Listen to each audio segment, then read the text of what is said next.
hello and welcome, first of all, to New Generation Woman. And I am Jeanine van Seenus, a totally messed up talk host today, and maybe for the future. My guest today was born in Sydney, and he remained loyal to Australia, where he is leading the Leela Foundation since almost 10 years. As a mentor and teacher, he is working with people who have a deep desire to awakening. I never had that. That was not on my agenda, honestly. I wanted to do passionate stuff. I wanted to make the world a better place. I wanted to be engaged into climate change. So then people start saying to me, well, it's about awakening, isn't it? I said, okay, then let's it be awakening. So his journey to awakening was not as easy, and he literally hit bottom when he was in an already early stage at 17, 18. So welcome, Jared Franks.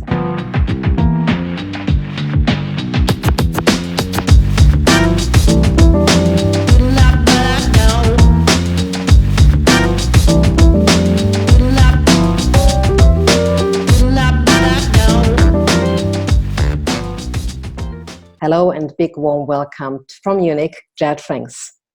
Thank you, Jeanine. You almost made it. Last time you didn't have internet, so you were in a little village in Austria, and this time you're back in Holland, in the Netherlands, before you're going back to Australia. Yes, that's right. Jared, before we talk about the age of 17, when your whole process actually started, you were started to looking for answers, how you can get yourself back on your feet. You're working with people who have a strong desire to awaken. So how is it for you? Are you awakened, or how much awakened are you? Well, I don't really think like that. I don't actually think to myself, I am awakened. What I experience is awakeness. So I experience the present moment very directly and very openly. And I feel happy and in love and without much thinking going on. And so I know compared to what I used to be like, I can say this is very awake, because, but I don't say I don't say I'm awakened. Not as much as Eckhart Tolle is giving the impression, although in a very humble way, that he has made that shift to an awakeness. Somebody asked him, "How does it feel?" And everybody is, not everybody. What now at times we're looking for becoming more awakened, but nobody really knows how it feels, how it looks like, and who is actually awakened. Do you know anybody? Well, what Eckhart said was, he said, people asked him, what's your greatest achievement? And he said, not thinking so much anymore. Yes. And so it's something I've heard the question asked many people, and people ask me, are you awakened? And what I see is that when you live through the identity of the body mind, through the egoic identity, you are interested in people who are awake.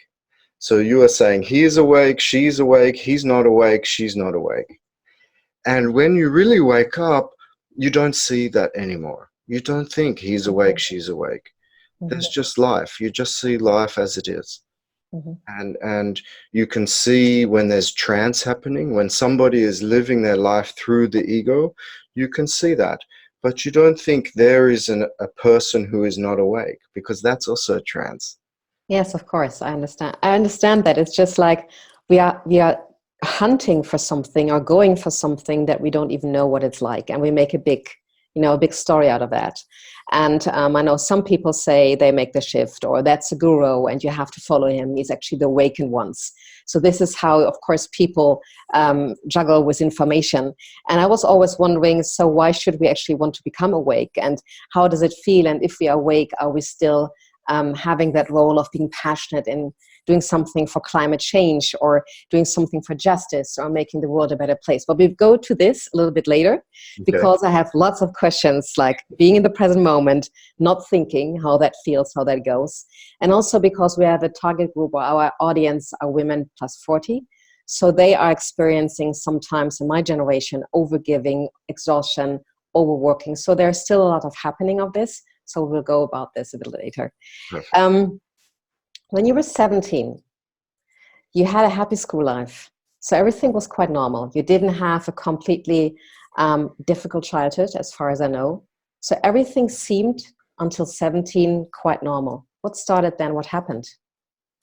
Well, now in hindsight, I can see what happened. And within the context of the school, which was a very limited environment, I was able to achieve my egoic dreams. I was popular, I was happy, I was successful, people liked me. And that's what my ego wanted. And within this small confine of the school life, I was able to manipulate my way into this situation. How did you manipulate?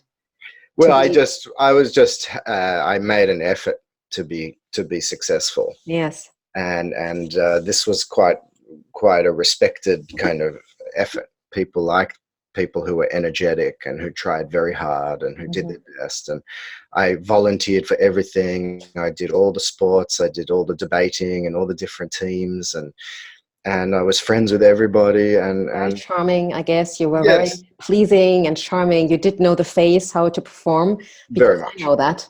Yes, When I went to television, I was a little bit older than you, but I was around 26.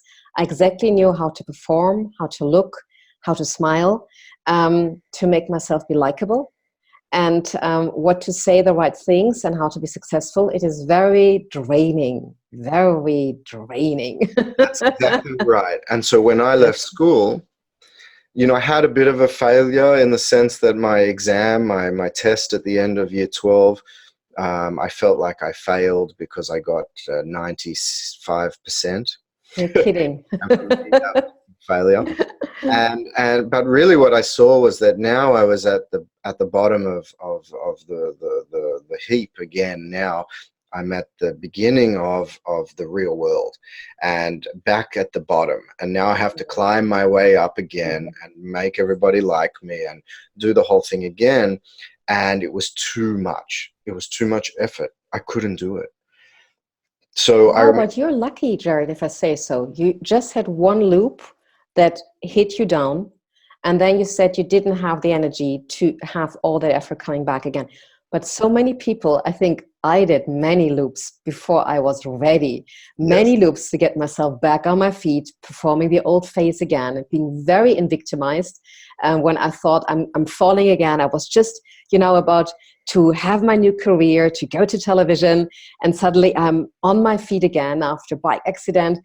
You're very lucky. I think I started with 32 that I finally was ready to look deeper. yes, I feel very lucky. And it's a mystery. And that sort of speaks to your question of how do we know why should we awaken? Mm-hmm. And the truth is, it's not like it's awakening is this thing on the shelf at the shop that you decide, do I want it or not? Mm-hmm. It really comes mysteriously, usually through suffering. Mm-hmm. And where our current state is too painful in some way, too uncomfortable. Mm-hmm. And so for me, really, it was the effort to become successful and liked and loved and to be who I think I should be was too hard and too much. And so I said, no, I can't do it. And in that, I was forced to be nobody, really. In an egoic sense, I had to be a failure. Mm-hmm. And Oh, so yeah. Who wants to be a failure? that's right. And what I saw was actually deep existential fear Mm-hmm. and deep self-hatred Mm-hmm. and anger, all under the surface that now I couldn't hide anymore and I couldn't avoid it anymore. And Yes. so my family will tell you, my friends will tell you that I was deeply depressed and anxious and angry as soon as I left school. And externally, there was nothing really happening. I had my whole life ahead of me. I could have gone to university and got married and had kids like everybody else was doing. Mm. But instead, I was angry and depressed, and I wanted to be by myself, and I wanted to smoke pot and drink alcohol and basically rebel against everything. Okay, so that was the first way of compensating, or let's facing that deep, what you say, self-hate and anger. I know A Course in Miracle is talking about there's so much deep self-hate that people are even not closely ready to look at that. And I think I touched those points of feeling this deep darkness and self-hate. And that's not easy. I mean, that's just it's like, because I knew from A Course of Miracles later that this is the root and the cause that so many people have. And that's, repeating itself and the versions are looking different. But in order to heal, we need to face that. So I knew that already. It was a little bit easier. But I was pretty shocked Also how angry I can get. I mean, you wouldn't see that now, but I can get so angry and so just furious. Did you have the same? Oh yes, absolutely. And really, what I discovered was that this rage. I remember when I met my rage. I was sitting in a little Zen monastery in Kyushu in Japan, and it was 5:30 in the morning, doing silent meditation, sitting on my cushion in the forest. It's beautiful and Mm-hmm. silent, and suddenly I just felt this overwhelming rage. Mm-hmm. And it was hatred against my family first, my parents, and then my family, and then my friends, and then the world, and then the whole universe, and then everything. And in that moment, sitting on the cushion, I just said yes to it. I just said, okay. And I allowed myself to be completely enraged. And I didn't move. I didn't try to avoid it, and I didn't tell a story about it. I just felt the rage go through me. And at some point, it just got so big, and then it just popped and it just disappeared. But I mean, that's amazing. Because just now, after all those years, I don't try to fix stuff. I let it rush through, and there's still this mistrust or this question of not knowing. So if I allow this to happen, is this enough for make me feel healing, or Yes. that pain in the body can move just by allowing to see what's underneath that? And I understand the existential fear, because after a while I could see, like, okay, here's again some body issues, some physical health issues. Here's some work issues with a partnership, whatever. But I could feel after a while, okay, just what is underneath that? What is always? And when I was doing my morning pages, and I so welcome that, doing that, it really helps a lot. I could see the repeating things over and over again, not being supported, existential fear, victimhood, lack of enoughness. So that would just repeat itself. I mean, the version was just almost, you could just change it, if it's body, or if it's my work, or if it's my partnership. It was always the same feeling. Not enough, not supported, not trusting. And is this just facing it and letting that pass through? Is this enough for me to move forward? So is this the approach that you're taking? Because normally people have so many tools and so many techniques. And I just, when I was in this hole or this depth of anger or frustration or the spiral of deep emotional pain, I just tried to remember all those techniques, and they wouldn't come back to me. I was like, shit, what was that again? What did he say again? Shit. So, I was so exhausted that in the end, and I think that helped me, I would just take a glass of wine. I wouldn't take the whole bottle, but I would take a glass of wine and watch an audition show, Britain's Got Talent, or watch a very easy movie. And that would stop my thoughts and stop me, and I would get calmer, and then I would go back. But in that hole, to just allow to let it run through you would just be almost like a no-go. So can you tell a little bit more about this journey when you say it just popped open? Well, again, this is where the mind is brilliant in creating loops where there isn't one, because it's not a technique. I didn't have a technique. I was just sitting on this cushion where, in theory, everything should be at peace, and anger came. And I didn't open to the anger as a strategy to make it go away. Because this is also the trap of even Buddhist meditation. Is why I'm not a Buddhist, and because if there's a me that wants the feeling to go away, then the me will always be there, and that me is the one that is angry. And so if there's a subtle strategy to make the feeling go away, then that's not what you would call fully accepting it. And so I hear people all the time saying, I tried to open it, but it's still here. And so if you're opening to something, but secretly wanting it to go away, that means you're not fully opening to it. Yes. Opening to it, you have to be willing. What if this terror is here for the rest of my life? Oh, that's a horrible thought, isn't it? That's the point. That's the point, is that there is a fear of the fear. There's a fear that if I open to this fully, that it will be here forever, and it will take over, and I will be annihilated. And until you're willing to be annihilated, until you're willing, what if the fear is here every day? So what? I surrender. And then you find, of course, fear won't be here forever because fear is limited. Fear is a feeling. It comes and it goes. Okay, let me just, I have to just pause this for a little bit because I have to laugh about it. I just have to have a side story. We had 30 degrees and you know how much I hate that. And then it's so cold and I was sitting like, it's so cold, I have to have the heater. And I put it on so warm now and I'm really starting sweating. So I just put the heater off and I come back in a second. Okay, no problem.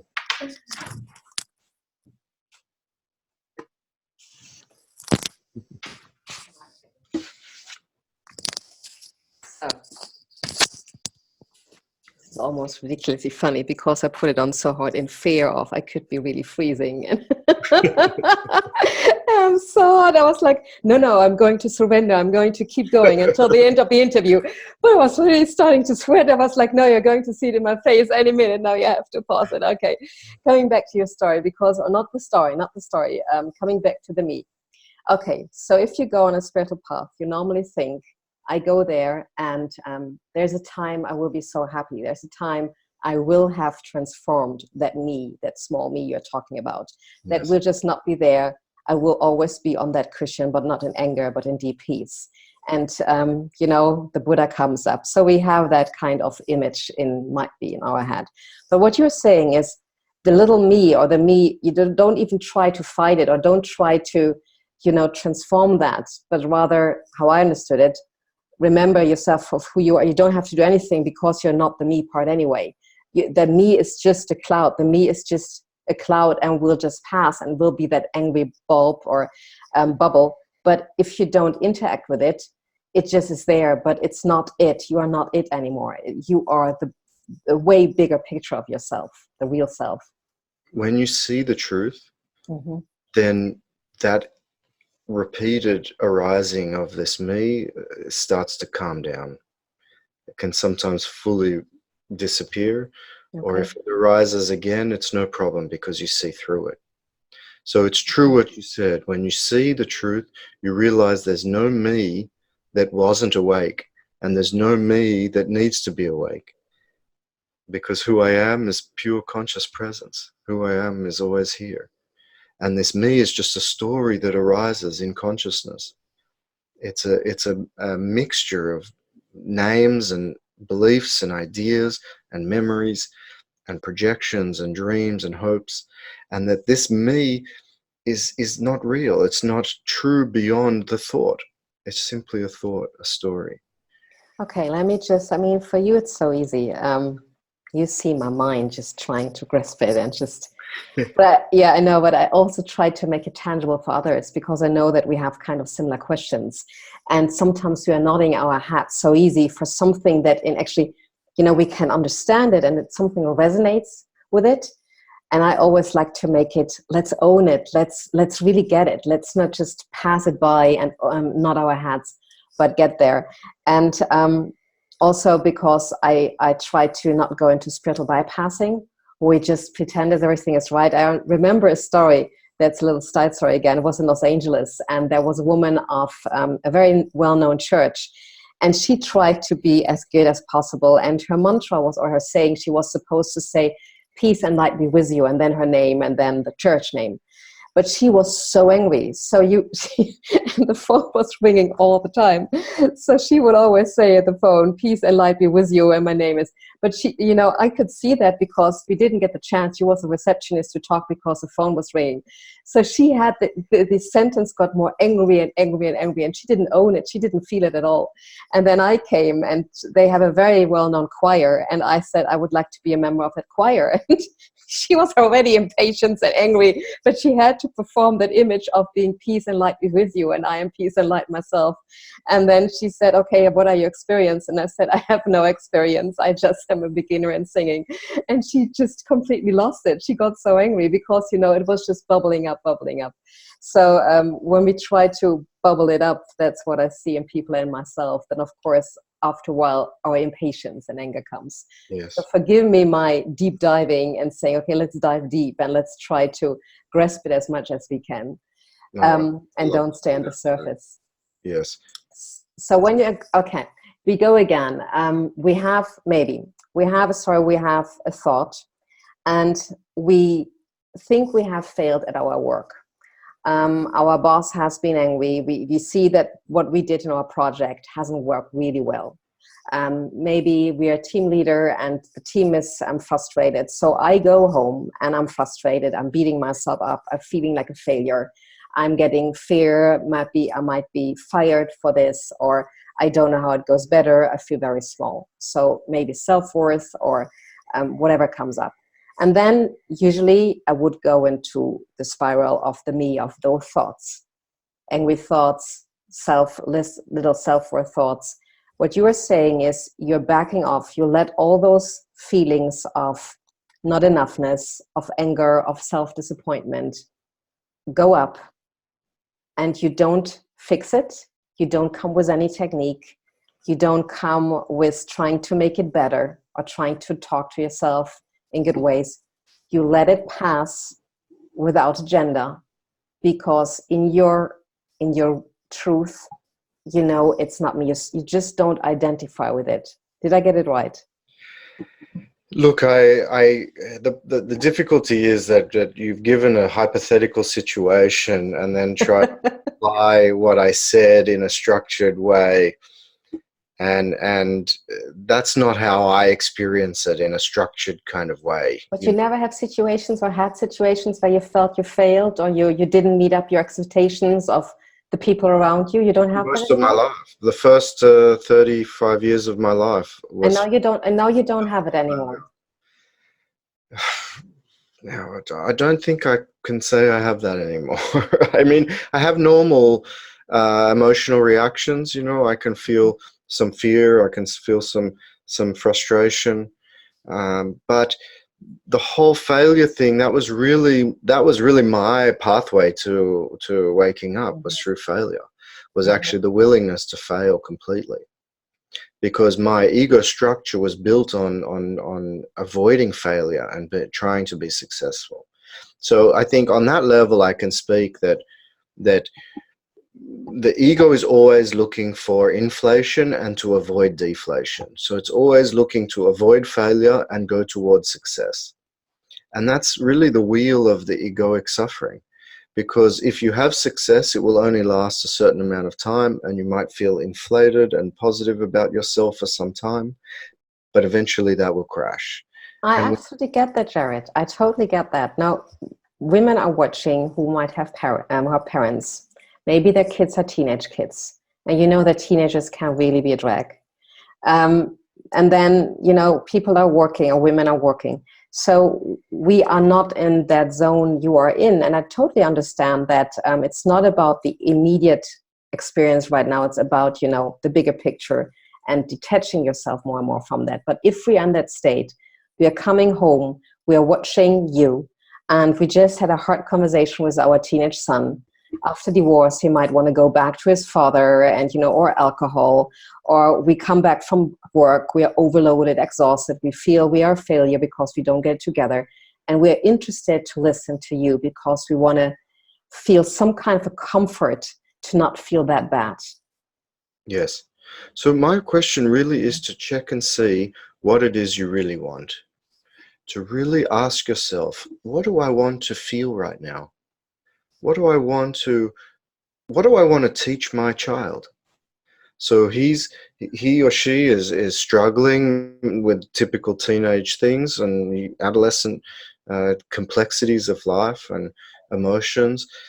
What do I want to teach him finally? What do I want my son or daughter to really learn? What do I want for them, for their life? And then what do I want for myself? Most people I ask that question to, the answer is I want them to be happy, and I want them to know that everything is okay.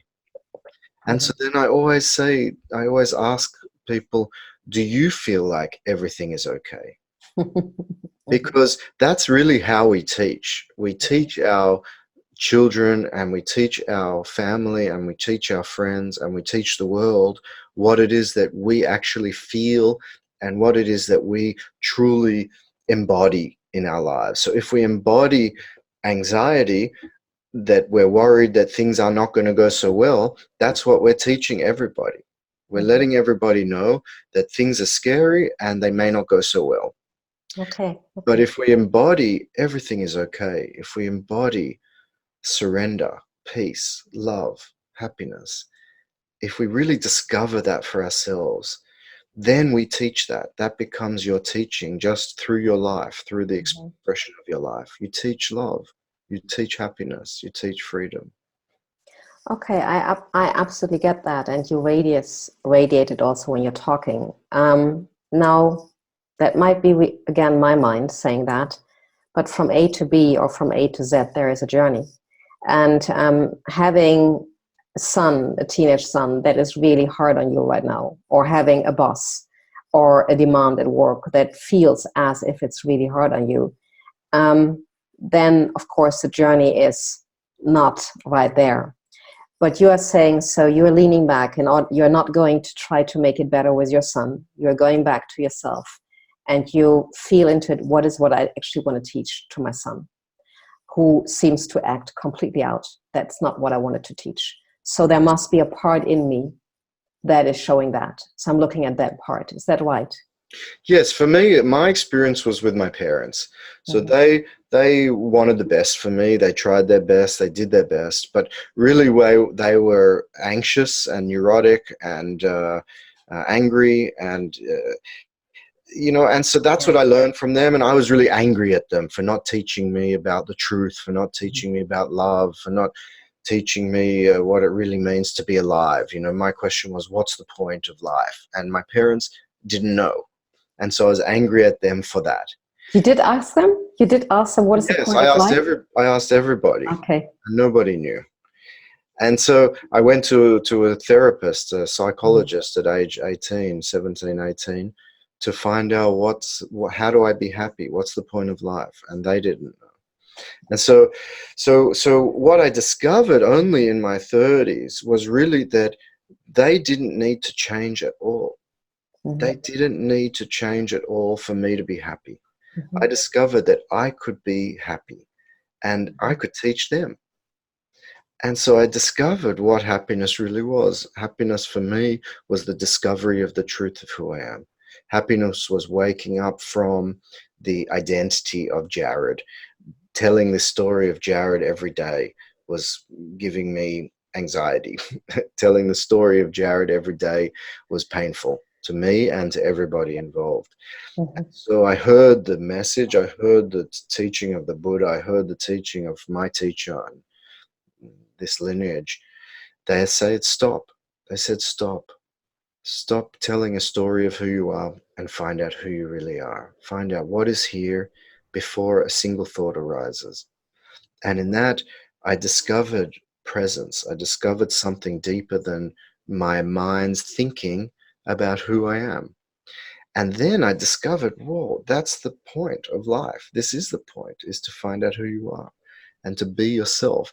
And then I was deeply happy and fulfilled.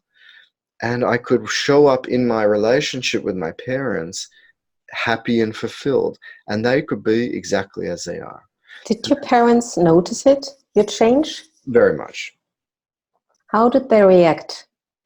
Well, I can say there was some time. It wasn't suddenly like Yes. what seemed to happen with Eckhart, but it took some time. So when I first really heard the message, I was blown away, and I went around trying to tell everybody about it. And of course, it was picked up by my ego, and so it came across, I was trying to teach everybody, and people didn't like that. Mm-hmm. That over time I really stayed true. I stayed with my teacher and I really deepened.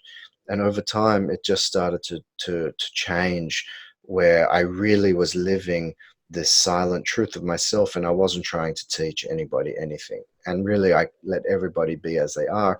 And that's when my parents responded. They really could feel it. And then I started having talks with them. I would have long walks with my mother and talk for hours about, Wow. and really help. She told me how much I've helped her. She came to some of my retreats, and my father is like telling his friends about me and telling them they should come and see me. Really? It's just really a Wow. trip, How really. old were you? I mean, you started really early, and I remember that a friend of mine said, because a lot of stuff happened in my life that I wasn't happy about. And I know that I told you, and you said, because I said, all the things I wanted didn't turn out the way I wanted to them. And you said, oh, great. It's like feeling that victim and like, so, poor on, because I have such a will and such a discipline. So I thought I did all the right things. I did all the right foods, all the right meditations. So why shouldn't it? So somehow there must be a failure. And you said it. And also a friend of mine said, Jeanine, it's a grace when you don't get what you want. It's a grace when everything is coming up because you're really working it. I'm still a little bit wobbly around this, so I'm still working on that. But yeah, you know that. But I do feel the truth, and I do feel that calmness that comes from you. And I think that's what resonates with people. Even we might not understand, even in my mind at least, I'm going to, well, what about my passion? What about all the ideas I have in my mind? What about all the concepts, literally ideas, concept, that I want to fulfill? What about the climate change? What about Trump? I mean, there's so much to do. I cannot just sit there and do nothing. And I think that is a big misconception or a big hurdle for all of us in order to have that state that you are in, because we feel then we do nothing. So what I'm talking about, so I'm not sharing my story. What is left with me? Do I have to talk anything? Yes, that's the big misconception. Many people have this, the feeling that if I really let go, I will disappear, and then I'll live on the street. And of course, for me, it was the opposite. When I was suffering, I couldn't do anything. My passion was completely stifled by the self-hatred and the doubt, the self-doubt and the fear. So every time I tried to do anything, it failed because I already hated myself. I already felt like it was never going to succeed anyway. Secretly, deep down inside, I felt like nothing I do could work. And of course, in meeting my teacher and in really discovering the truth, I simply don't have this belief, this negative belief about myself. It's not that I have a new belief that I'm wonderful and I can do anything I put my mind to. I don't have any belief. There's just a naturalness. And in the naturalness, you look at life, and quite naturally life wants to do things. You look at a tree and it's growing every day, constantly. It's photosynthesizing, it's respiring. And it's true for all of nature. It's so busy out there. So quite naturally, without effort, we have passion. Quite naturally, without effort, we want to be a part of life. It's actually only when there's a fear of life that we actually withdraw from life. And so it's really the opposite of this fear that many people have, that if I wake up or if I stop, then nothing will happen. It's the opposite. Okay, let's go. I love that, because let's go there, how that happened for you. That's really something that I think that people have a hard time with. And I've been asked also by my interns and so many times, but Jeanine, look at the climate change. Look at what is all happening in the world. I mean, if you really look at the world, it doesn't look juicy, to say the least. So you feel it's your responsibility to be informed and to do something. And then we go, and my partner said to me, Jeanine, you have to be informed. Look at, you're not informed. You don't know what's happening. And there are wars happening that are going between the lines. And he knows so much, but it pushes me so much away because it comes with anger. And I always get nightmares, and I say, don't tell me anymore. And he said, I wish you would be more informed. I could just discuss more politically with you. And first it triggered me, and then I didn't trigger him anymore. I said, let him be his, do his thing. But of course, I also thought about the whole climate change and points. So what can I do? How does it work? For instance, I do feel overwhelmed when it comes to climate change.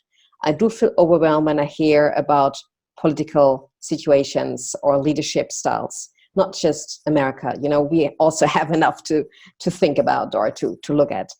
And then you come and say, just calm your mind and don't engage there. Don't engage the thoughts. Don't come from that angry self, from that fearful self, because it will not succeed in any way. You will not help yourself nor the world with that.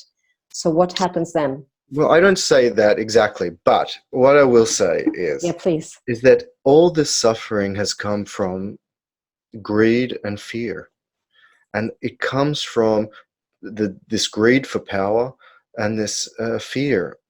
And so that comes from the egoic sense of self. So all the madness in the world really comes from ignorance, comes from not knowing the truth of who we are. If you knew who you are, if you knew the truth of yourself, you would naturally be compassionate, open, loving, and you wouldn't trash the planet that we're living on. And you wouldn't have these kind of extreme governments doing what they're doing, because that's not a natural expression of the human heart. So you cannot solve an ego problem with another ego. That's just trying to fight fire with fire. And you Right. don't fight fire with fire in that sense. And Okay, I understand that. Not, be patient with me. So I understand what you're saying. So I'm the one, maybe with some other friends. We are in a community. We're going to your trainings and other trainings that seem to be as, pure and clear. But then there is still this question, oh, we are just a handful. Oh, we are just, a few compared to you. We are really committed to waking up. We are really committed to understand what you're saying. We digest it. We are driven to awaken, as you say that. And the rest is the majority. So that's popping up in the head. And even I couldn't explain to anybody why I'm doing my journey while I'm not engaging in the outside. What I do so is I felt called, but I don't know if that's my ego or my calling, my deep calling, that every project I do, I combine it with planetary mindfulness. It's a very small way of that everybody's engaging. So this is what I'm doing in order to at least feel less bad conscious that I'm not more engaged, because I do feel responsible what's happening. So where's my mindfuck happening? well, as long as you're happy, then what's the problem? If you're happy and free and in love, then do whatever you want to do. There's actually there's no rules about what you should or shouldn't do. You can be informed, you can be not informed. Ramana, who's was a saint, who is still causing awakenings all over the planet now, 60 years after his death, 70 years after his death. He sat on a mountain with no clothes on and did nothing. And his kings and queens came to visit him, to sit in his silent presence. And he wasn't a climate activist, and he wasn't up to date. He read a newspaper every now and then. Meanwhile, Gandhi was on the other side of the country in India, and he was creating massive change. And so there's no rules. You can be yourself. I love to read the news, so I read the news, so I'm up to date, but it doesn't mean anything. It doesn't mean I'm any more or less awake than you are. You can be natural. And don't you feel like a responsibility? Or, for instance, going back to climate change, they say, if there is not a really radical kind of turnaround within the next 11 years, this is it, actually.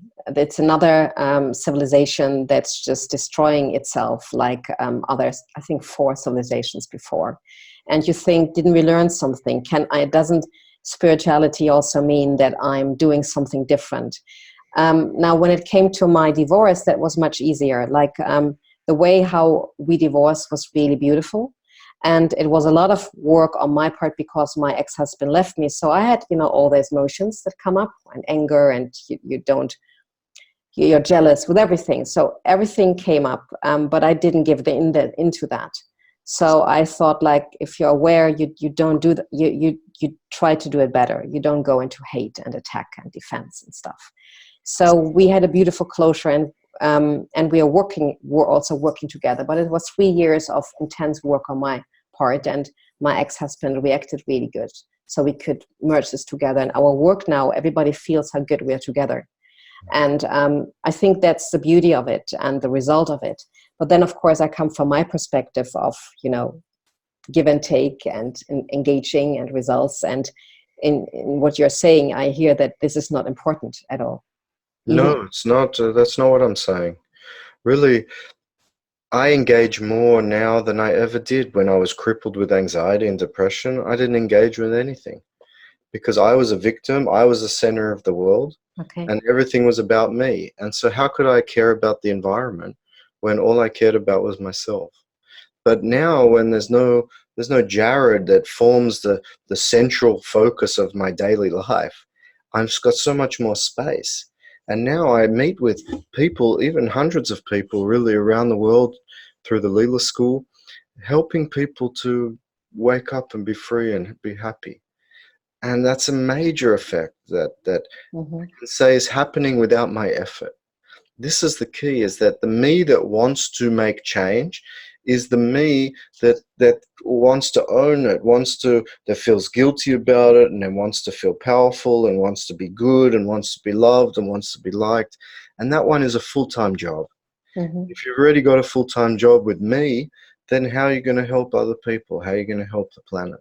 Well, when there's no me, there's an open space, and there's love, and there's actual action, measurable action and measurable change. So I'm not about pretend, just ignore it, everything's fine. It's not that. It's that when you wake up, you have the capacity then to be a much more active support for the world. And my particular way, I'm not an environmental activist in my karmic way of being, but what I am is I'm a support for people to be happy and free. And so in that way, I'm helping the world. And that's my particular karma, and that's not for everybody. And so it's not, No, I understand that. yes. But and you are, as you said, you're very alive and awakened in the way you are. And people watching this, they are not even close, or haven't done so much work or inner work. And you started early, like with 17, 18. But it wasn't work that I started. It was the undoing of work. It was the stopping of work. I do understand that, of course, but And just I please didn't bear in get mind. anywhere. But let me just clarify. I didn't get anywhere. It's not that Jared then reached a certain level. It's not that.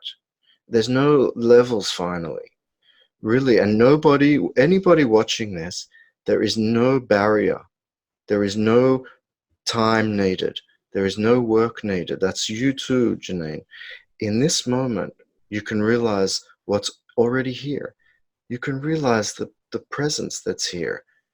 And it's not an addition. It's not something extra you get because you worked really hard and you did lots of meditation. Mhm. That's all a trance. It's really, we're discovering what's already here, literally. That means that it's available for everyone. There's always these two parts, one part is so resonating with it, and I think that I'm talking for many, and the other part is really struggling to get it. And so there's not a CD version or an online course to book. There's not all that what to do and getting up in the morning and doing this and this. It is right here what you're saying. We come fully to the present moment, because again, like awakening the present moment is explained so often or talked about so often, and just be in the present moment. And again, I want to go deeper than the service. You said once to me, just meet the present moment fully. Don't have a story, don't have the past, don't have the future, don't have the story of Jeanine.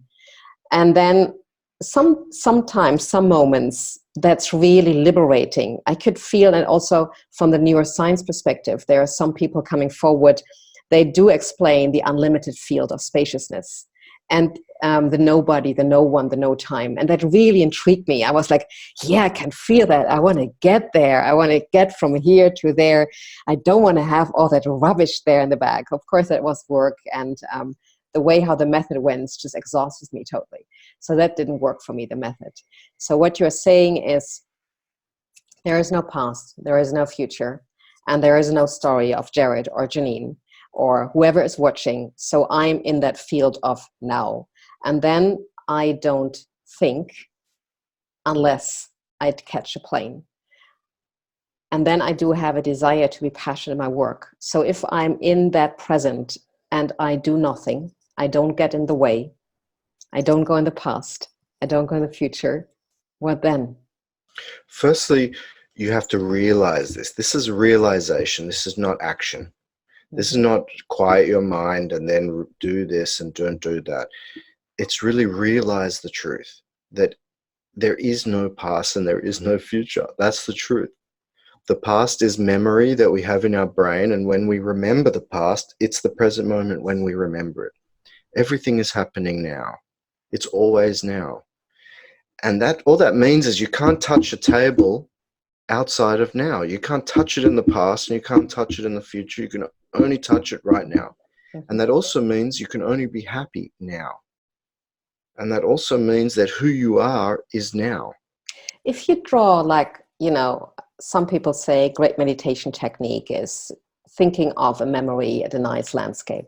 So then you draw a memory from the past, and that is in the now makes you happy, or you have a vision, or you think about a vacations coming up, or a vision. That's something that hopefully will happen then in the future, and you draw it back to the present moment. Is that completely, and that feels as if it makes you happy? Well, it's all happening now. If you're imagining a beautiful future, that's fine. You're having a little fantasy or a projection, no problem. If you enjoy that, I like fantasy. I like watching sci-fi movies, because it's a fantasy of something amazing that doesn't actually exist here in this moment. But I'm enjoying the movie in the moment. If it's a very good movie, I can go to sleep into it and I can imagine I'm there and I can really get into it. And then when the movie finishes, it's like an awakening. You're like, oh yes, none of this is real. And that's also beautiful. I love waking up from movies too. It's no problem. None of it's a problem. But really, I think where I'm coming from is that we're brought up to believe, deeply believe, that who we are is the story we tell about ourselves. We're brought up to believe that the past and the future are really the only things that exist, and we miss the present moment because we live out the past and hope for a future. And so we miss the present moment, meaning we miss out on the only place where you can be happy. And most people on this planet are not happy. I totally agree. It's, as I said, maybe I'm the only one left in now from the viewers who have those questions, and everybody gets it. Just I don't get it. So I welcome every post. So the It's hosts are wonderful. getting it. Everybody's already bored and awakened, and I'm not getting it. But and let's say, because I was intrigued also by the way of thinking less. I told you a story a few weeks ago, I think. It was about a prostitute I interviewed when I was in my beginning 30s.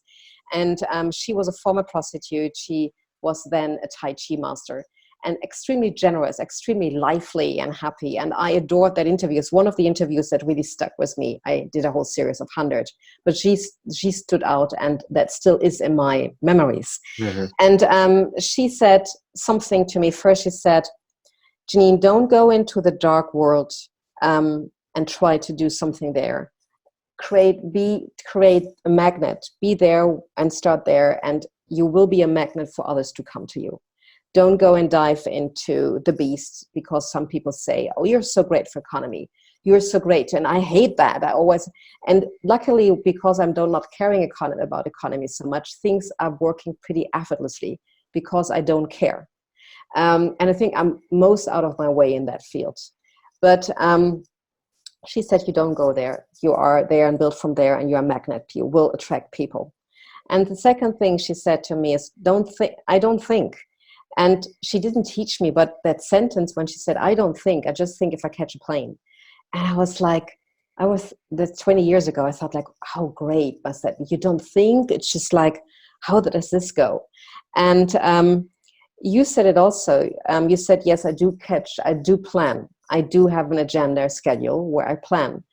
And how does it go? Like, we are meeting the present moment fully. We cannot do anything to be more lively in the present moment. It's a realization of that there is no past, no future. It's a realization of the truth.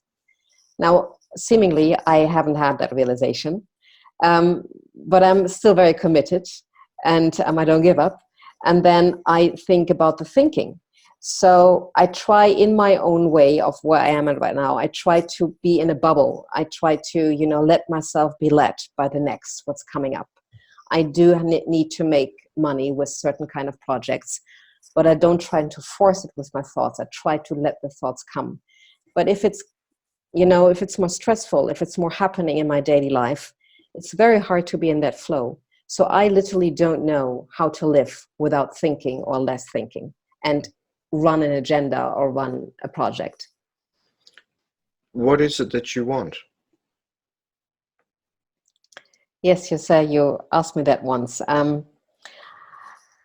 I would say fulfillment, but or living passion, living joy, lightheartedness, living humor, So, energy. so you have lots of wants. Yes. So then your energy gets split between all these different ones. So that's the first problem. Yeah. It's like, what about fulfillment? Like, what if you imagine right now you are completely fulfilled, completely and totally fulfilled? What's that experience like? Um, it's calm. Yes. It's peaceful. And then all the questions are here.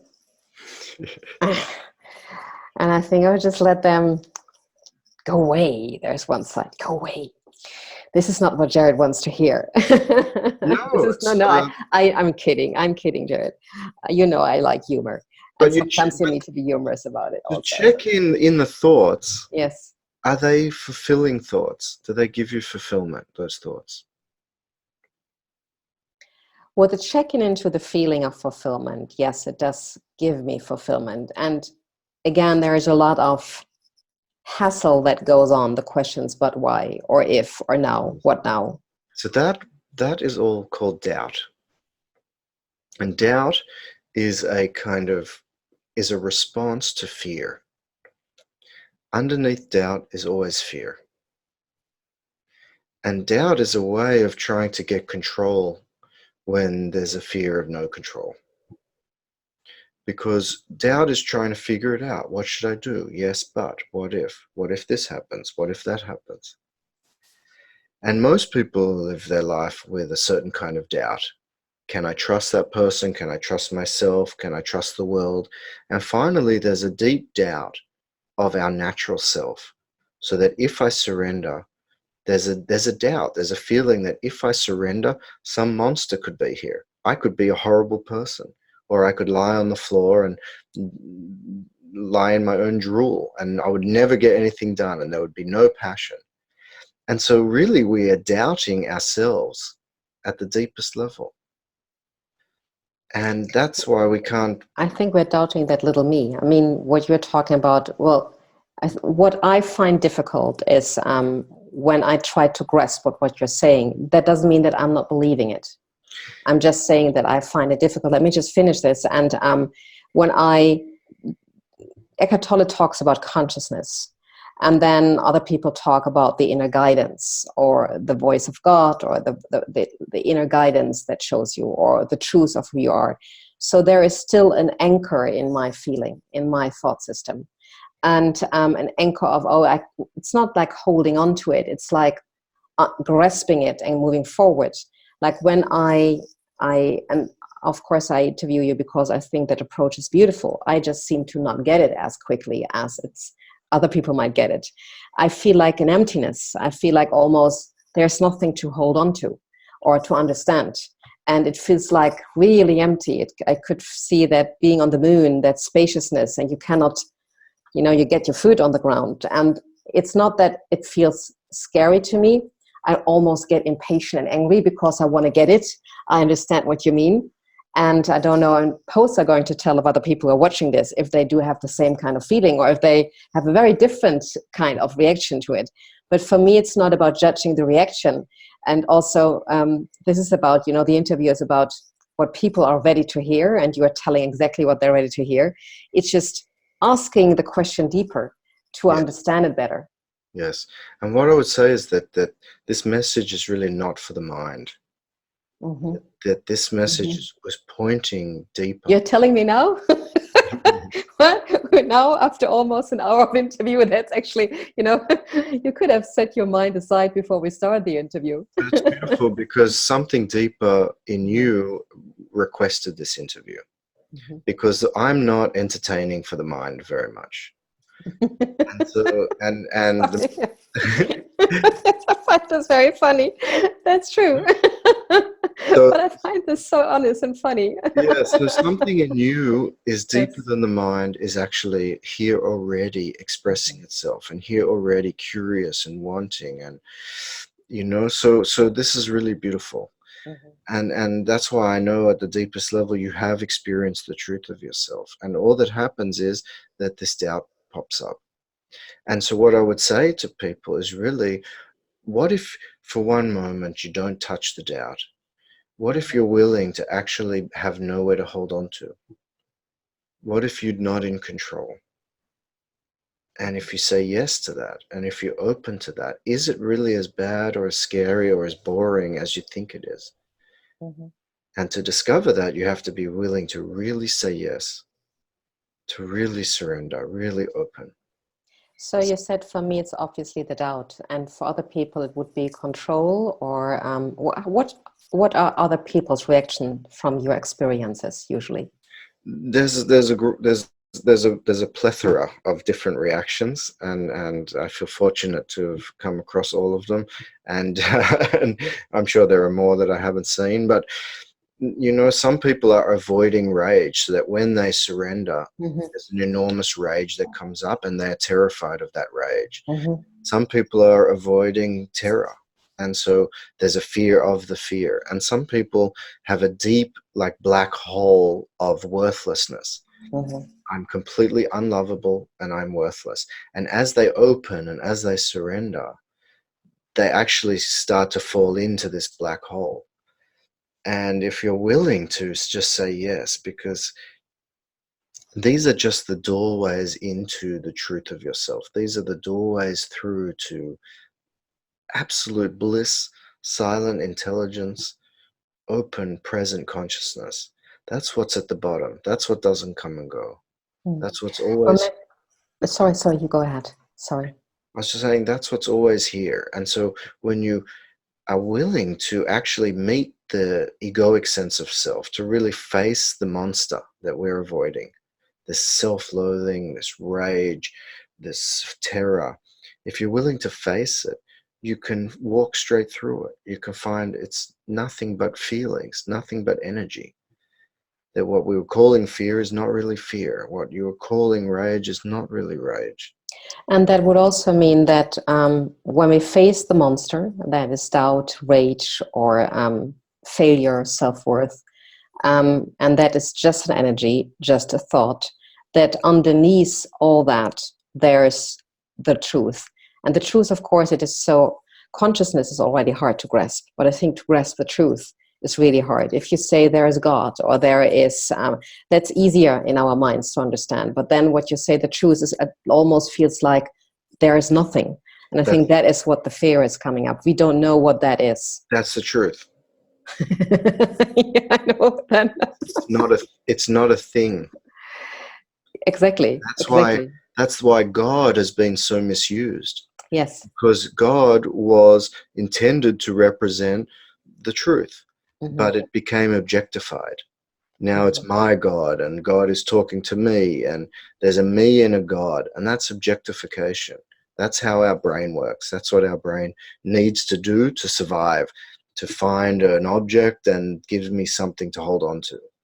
But Okay. Okay. Let me just interrupt here, because if we are not, so what you're saying, we have maybe to give the background that your teacher is Eli Jackson Bey, or that's the one who taught you that you started to go in this. He's using the Enneagram as one point of reference to understand your landscape of fixations that you learn over time not to act. And I discovered you through Eli, and I also saw in a workshop that he has guided within minutes. I mean, that was unbelievable and was really beautiful. As a man who was extremely successful in his business, and all his books and everything he did was about success, but he was already um, evolved enough or awake enough to understand that this is a story and this is not making him happy. So he could laugh about that, and the whole audience laughed about it, how successful he was and how ridiculous that story became. And he was very tired, and he said, "I rather do sleep under the bridge in order to continue that. I don't care about the success anymore." And you could see he meant that. So Eli was guiding him through his feeling of worthlessness and failure, what you say. And then you could see this extreme pain. So that was very heart-touching to see a man on stage going through those emotions. And that was deep pain. You could see this literally in his face. And then I think in a minute, it just really took a minute or two, his face lightened up, and there was extreme joy. I mean, that was like having light just beaming at my face. It was just so extreme of joy. And he had this revelation, and again, that was very touching, and that happened within minutes. Yes. So I have seen that. I do understand what you're talking about. Yes. And what I do understand is, I think that is the trust that comes into play, at least for me, in my reaction, that underneath that me that has those energies and those clouds and those stories and those concepts is the truth. And the truth is, okay, risking again that I'm asking something really stupid or saying something really stupid. The truth is lively, the truth is passionate, the truth is fulfilling, the truth is engaging, the truth is catching your plane. So we don't have to rely on that me, because the truth is dealing with that in a much more graceful way. So did I say something in the end? It's beautiful. Yes, I did. Got it in the end. Really. And so you're right now on the edge of the black hole, because now you get it logically and you get the concept of it. And now all that's needed is for you to jump off. Okay, why don't we make a second interview on this one? That's called postponement. Yeah, it does. Just because I think of the audience, and I think we have now an hour. But honestly, I would really love to continue this talk. So maybe we, this just popped as an idea in my mind, which came from the truth, not from me. That was not planned. But maybe, in a kind of a regular time, we are going to keep up the interviews. And I think it would be so wonderful. And also maybe we have somebody coming in and how he or she experienced that. Because I really do feel, and it resonates in every cell and bone, that there's such a wonderful approach that you're having, even if I'm doubting it, even if I'm questioning it, even if I'm, dragging you along, and even if you're not very entertaining for our minds, which is true, yes. Gosh, it was one of the hardest interviews I had ever in my life, I think. But I underneath, I see so much beauty and value, and I would love to share this with the audience and with those who are ready to see that. And by the way, you're very entertaining right now. So there must be a point of truthfulness we are meeting. So thank you so much. Yes, let's keep up and let's have this conversation continuing. And that will be then the title will be, and now it's about jumping off the cliff. Beautiful. Yeah. So I will prepare for that. I know there is no net. But I'm going to prepare, I'm going to prepare for that. We will see where we get. I really look forward to it. I'm not going to prepare at all. Yeah, I know that. Okay, Jared, it was a wonderful interview. Thank you so much. And whatever is left from the audience, I don't know even if this sentence makes sense, but I love to say it in the end of my interviews. Today, I choose compassion for myself and others instead of judgment. And I think this is a really good ending for me. I really do choose compassion. Yes. Thank you so much, Jared. Have a beautiful day wherever you are, dear viewers and audience, wherever your soul is meeting. Until soon, hopefully again. Bye-bye. Thank you.